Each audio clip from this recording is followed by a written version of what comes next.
Hey everyone, welcome back to my channel. It's Julie from Living Large on Lifetime, and today is another episode of WWWWJD. What would Weight Watcher Julie do?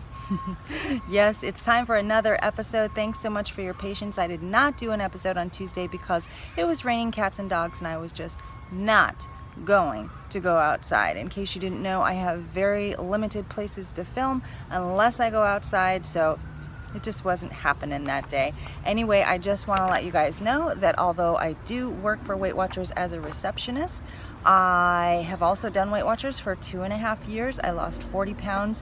This channel is my own personal channel and is no way affiliated with Weight Watchers, and Weight Watchers does not endorse this channel at all. So everything I'm about to say is totally my own opinion. So let's jump right in. Our first question today comes from my dear friend Sally. Sally says, love watching your videos. Wednesday is my weigh-in day and I'm going to pretend I'm a newbie. Do you still use your paper tracker? Also, do you track your 0 points in your tracker? I still write my 0 point food so I can see what I've eaten during the day. Is that something I should stop doing? Okay, number one, yes, I do still use my paper tracker, and yes, I do track my 0 points foods for two reasons on both. Number one, I'm using my paper tracker again because although it's a heck of a lot of work, I do know that I got to my lowest weight on Weight Watchers, which was 131.8 when I was using a paper tracker.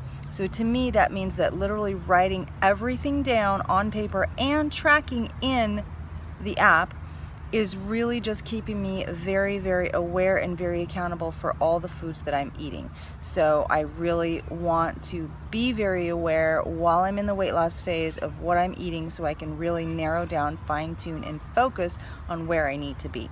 That is why I'm using my paper tracker. Another reason I'm using my paper tracker is because if I do happen to lose or gain during this process, I want to be able to look back and know and easily know what it was I was eating. I know that in the Weight Watchers app you can go backwards in time, but it's really hard and time consuming to go back, like say months. So I really want to just have the paper trail so I can easily see what was going on during this time. As for the 0 points foods, I'm kind of doing it for the same reason. Number one, because I'm in a weight loss mode. I'm attempting to lose another 5 pounds. So I really want to nail down and keep track of exactly what I'm eating. And also I feel like tracking it also keeps me a little bit more aware of portion sizes and eating the right amount of these 0 points foods. Also, tracking it on paper and in my tracker lets me know when I look back what it was I was eating exactly. So if I eat a lot of 0 points foods, and if I look back on a day and it shows that all I had for that day was champagne and a baked potato, that's not going to work for me. That's not going to give me the information that I need to know what was going on during that time frame. What was I doing to lose weight, or what was I doing wrong that made me gain weight? So I am tracking my 0 points foods, and I am tracking on paper right now for those reasons, so that I can, number one, just really be aware of everything I'm eating and portion sizes, and number two, so that I can look back easily to find out what I was doing during that time. So for you, for anyone out there who doesn't know, should I track, should I not track, should I paper track, should I not paper track? Same guidelines. If you're in a weight loss mode, from me, I know that I do better with the boundaries and the, I don't want to say restrictions, the boundaries and the rigidity of tracking. To me, it's more the accountability. So if you do better with tracking and it helps kind of keep you in line, keep you aware, keep you on plan, then you should definitely continue to track your 0 points foods. However, if you're one of those people that hates to track and doesn't track because it's too burdensome, then stop tracking the 0 points foods. You don't have to track those. You don't have to keep track of quantities. You don't have to track them. If tracking is too hard for you, too much for you, you're too busy, it's too complicated, at least don't track the 0 points foods. I am a big, big, big believer that you do need to track. So the pointed foods that you're eating, yes, please track those, continue to track those. But if it makes it easier for you to track the pointed food by not counting the non-pointed food, then don't do it. if that makes sense. Also, if you're interested in maybe looking back at some point to see how you were doing, what you were doing specifically, then I would recommend tracking your 0 points foods, because if you don't have them in the tracker and you end up with like a 2-point day, you're going to be like, what in the heck did I eat that day? So if you're curious and you're interested and you want to know later on down the road, what did I do in January of 2018 that gave me such great success, then maybe you should track the 0 points food. So it's really, really variable per person and per situation. So Weight Watchers does not recommend that you do or don't track the 0 points foods. It's entirely up to you. The new program has just made it more flexible that you don't have to track the 0 points foods. If it works better for you to track them, then continue tracking. I will personally stop tracking. This is my thoughts. I will stop tracking the 0 points foods when I get to my ultimate goal. I will also stop paper tracking. So I realize that this could still be a while, and it is so ingrained in me to track literally everything that goes in my mouth that it's going to be very difficult for me to just stop, to just turn that off. But that is my plan, because when I hit my ultimate goal, I want to have as much freedom as possible. And then, you know, if there comes a point when I gain like 5 or 10 pounds and need to get everything back in check again, then I can look back to what I did to lose weight previously, see what I did that was successful, and probably do the same thing as far as tracking 0 point foods and paper tracking. So, but once I reach my goal weight, done. Okay, question number 2. This one's easy, Kelly. This question comes from Kelly Shikevich, and I'm so sorry if I said that wrong. Kelly says, Julie, I wanted to know if I can do a drop-in meeting. I'm doing the online, but with a new Freestyle and not being on Weight Watchers in 3 years, I feel like going would help me. I don't mind paying to do it, but can't find a thing about it. Kelly, yes, you can definitely go to an in-person meeting, especially during this new time of Freestyle. We actually had several online-only members drop into our meetings over the last 2 weeks. Since this is the first week of the new year, everybody really wants to get on board with Freestyle and make sure they're doing what they need to do and they've got the program right. So I think as far as paying, it may be a little bit variable depending on your meeting location. I know that our members who dropped in did not have to pay. Just explain to the meeting personnel, the meeting room personnel, that you are an online only member. You would like to do one meeting in person. You would like to sit in just to make sure that you have the Freestyle plan correct. And if you have any questions, that you can ask them freely. They may or may not charge you, but honestly, it's $15 in my area to do a meeting and to do a weekly meeting, and it's very much worth it. You can also get the program material if you do a drop-in meeting. Again, I can't speak for all centers, but even if they charge you the $15 and you get the program material, very, very, very worth it. So I would highly recommend that you do a meeting, especially since you're also recognizing that yourself. Make sure if you have access to any of the Freestyle information, come in with any questions you already have. They may be answered in the meeting already, but most leaders do an orientation after the meeting. So if you have questions already, you can ask the questions then and just get more clarification on the program itself. And you know what? You may end up loving the leader, loving the meeting. What if you want to go to meetings? I firmly believe in meetings, because I think for me and my personality, doing Weight Watchers online would not have worked. It's just not enough accountability for me. And also, I love my leader so much because she's so motivational, she's so educated, she has the best ideas. So I feel like sometimes Weight Watchers, my weekly meeting is my church. Like, I go and I get fueled up and I'm good for the week, and then next Tuesday I go back and I get fueled up again. So I absolutely rely on the meetings, even now being at Lifetime. So I highly recommend the meetings. I mean, if it doesn't fit into your budget or if it doesn't fit into your schedule, I totally understand that, but I love my meetings and I would not trade them for anything. So I hope that answers your question. probably more than you wanted to know. Okay, the last question comes from Jessica Guthrie. Jessica says, here's my question.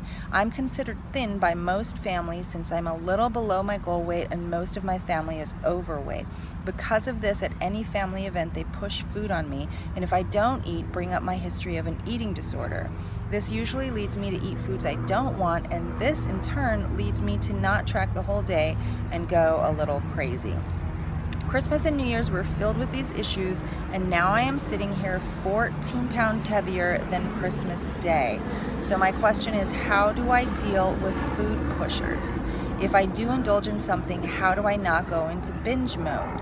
And how do I deal with these 14 pounds? So Jessica, probably a lot of this question has already been answered for you because the holidays are now thankfully over, and hopefully you don't need to be around these food pushers as much right now. You can focus on yourself and get yourself back on plan and back to where you need to be for your own comfort and your health. My first thing I have to say though is that you absolutely have to do what's best for you, not for your family members. Regardless of what they say, they think they have your best intentions in mind, but you know what you need to be eating and you know what makes you comfortable to put into your own body. So you have to be strong enough to look out for you no matter what's going on. So pushing food on you is not healthy for you, and you need to be strong enough and stand firm and say no. I know it takes a lot of getting used to, especially, you know, I have an eating disordered past as well. So a lot of our family members and friends think they know what's best for us when we have maybe not necessarily treated our body in the best way in the past. But I feel like you know what's best for you right now. You know what's going on with your body right now. You need to stand firm in that belief and let them know that you are taking care of yourself and this is what you need to do. I totally understand that this is very, very hard to do in person in the moment. So there are a couple things you can do. Number one, you just gotta stand by your beliefs and stay strong for yourself and gently, nicely, but firmly say, no, thank you. You can say, no, thank you, I've already eaten. No, thank you, I'm not hungry. No, thank you, I don't like that. If you absolutely cannot get out of taking the food, you can take it for later. I'm not really hungry right now, but maybe I'll take it home with me and I'll have it later. Or I'm not really hungry right now, but I'll take it with me and definitely have it later. If when you leave, you still don't want that food, you can give it away to someone who you think would enjoy it. You can throw it away. If that's easier to deal with than hurting someone's feelings, then I totally understand that too. And so try to find a way to accept the food, but leave with it and do something with it later. So those are all very, very difficult things to do in the moment. I do understand that, but hopefully all of these situations are past you now and you can start to focus on yourself with all of the holidays behind us. You may be going back home for specific occasions or weekends throughout the next few months, so just start practicing saying no. I understand it's difficult, but be confident in yourself, be firm in your beliefs, and stand strong for yourself and your body and your goals. You just have to do it. So now your question, how do I deal with these 14 pounds? The only thing you can do is get back on plan. You know that Weight Watchers works. You've had success with it in the past. It's very healthy. It's not losing weight in an unhealthy way, which you and I both know we've done in the past. So Weight Watchers works, it's healthy, and you just need to get back on program and you'll feel so much better. Unfortunately, you're gonna need some patience because weight does come on, at least my weight comes on very fast and it leaves very slow. So it may take a couple weeks for you to lose that 14 pounds. You might lose a good chunk at first because it could be a lot of water weight if you were eating foods that you don't normally, or lots of sugar or salty, high sodium foods. So, but in general, it's gonna take patience and perseverance. So number one, you just need to jump back on board. And number two, you gotta be patient and realize it's gonna take some time to get the weight off. But stand firm and do what you know is right. do the next right thing at every turn, and you will get there. So I would definitely start with tracking. Track everything that you eat. I swear by pre-planning and pre-tracking. So hopefully you're already back in the game. If not, start by pre-planning, plan the next few meals, track them in your tracker, and then from there just track everything that goes in your mouth. Also start to get in a moderate amount of exercise. Especially if you are feeling a little down because of these circumstances, exercise helps tremendously with mood. So it doesn't have to be any kind of hardcore exercise. Just go for steps, go for a walk, get up and clean the kitchen. You know, do something that gets a little movement going, and you will start to feel better. Your weight will start to go down. Just remember, it's going to be persistence and patience. Live the lifestyle day in and day out for the next few weeks, and your weight will start to go down, and then you'll start to feel better, and you'll be back in control. You got this, girl. You got it. So guys, that's it for me today. That's it for WWWWJD. What would Weight Watcher Julie do? If you guys have any questions for me, ask them down below. Once the questions end, so does the series. So if you have anything for me, if you're struggling with something, or if you have a program question or a specific scenario or a life question, let me know and I will answer your questions in the next video. Thanks so much for watching, guys. Have a great day.